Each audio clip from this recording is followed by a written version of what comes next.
With the people of the world. The people's God. With an invitation. So we can see from about 2008, 2009, there has been just this proliferation of training and networking among cyber activists around the world, whether in the Arab world, Latin America, Asia. There has been, a lot of resources and expertise going to bring people together who have profiles online, to train them in ways to form campaigns using social media. It's very tricky to know when you're online and joining a campaign or part of a movement, who is sponsoring that movement, or what are the resources or the powers that are behind that movement. And one of the things I learned is to be very wary of anonymity online.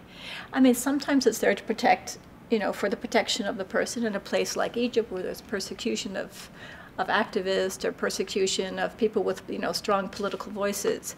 But it could also be a way to deceive and to manipulate, others. So I think it's a really important imperative of anyone who gets involved in a political movement or a social movement using online platforms to really do the homework to find out what they are supporting or what they are, who they're joining.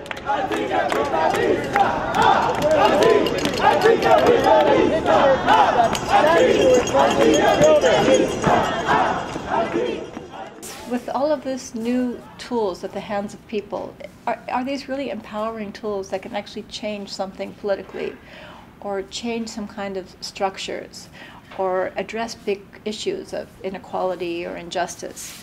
Or are they just kind of fluff? Are these short-term, movements or campaigns that, appear and then they sort of dissipate because they don't have a lot of foundation or depth? There has been, I think, a qualitative change when I think about youth and the way they have changed as they've had these tools in their hands. So there is something liberating, there's something consciousness raising, there's some kind of new sense of responsibility. I have these tools that can do something, that have been complete game changers. March! March! March! March! March! Up until now, we've seen, whether in Egypt or Tunisia or in the Occupy movements or in even social media campaigns in Mexico and elsewhere, these campaigns look very similar.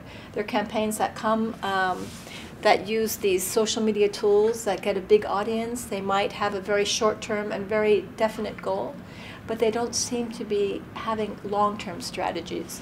So the question is, can these lead to long-term strategy? So my thinking is they can only when there's good media education, awareness, and the old questions of ideology, of power, of counterpower, remain in the public domain. Fighting for